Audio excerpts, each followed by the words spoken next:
L'intérêt du médicament Protelos, nous, à prescrire, on l'a examiné à son arrivée sur le marché en 2005 et on voyait déjà qu'il n'y avait pas de preuve qu'il fasse mieux que ce qu'on avait déjà comme médicament contre l'ostéoporose. Et par contre, il y avait déjà des signaux inquiétants sur ses effets indésirables. C'est un médicament qui augmente le risque de phlébite, de thrombose, d'embolie pulmonaire ou autre. C'est-à-dire qu'il augmente la coagulation du sang. Et évidemment, ça gêne la circulation, donc il y a des accidents cardiovasculaires. Et puis d'autre part, il a un effet neurologique sur le cerveau. Et donc il y a des cas de confusion, d'hallucination, etc. Et puis, il y a des réactions allergiques qui sont parfois graves. C'est les principales complications de l'emploi du Protelos.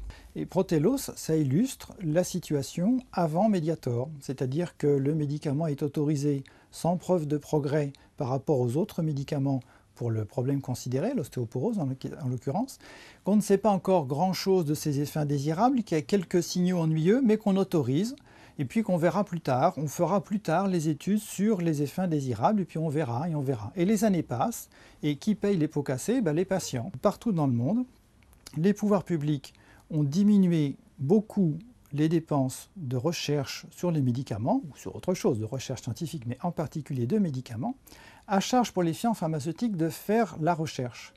Alors à vue de nez, on se dit c'est bien, ça diminue les dépenses publiques. Et le problème, c'est que du coup, les firmes pharmaceutiques sont en situation de devoir évaluer elles-mêmes leurs propres médicaments, et il faut que les résultats soient satisfaisants pour qu'elles aient l'autorisation de mise sur le marché.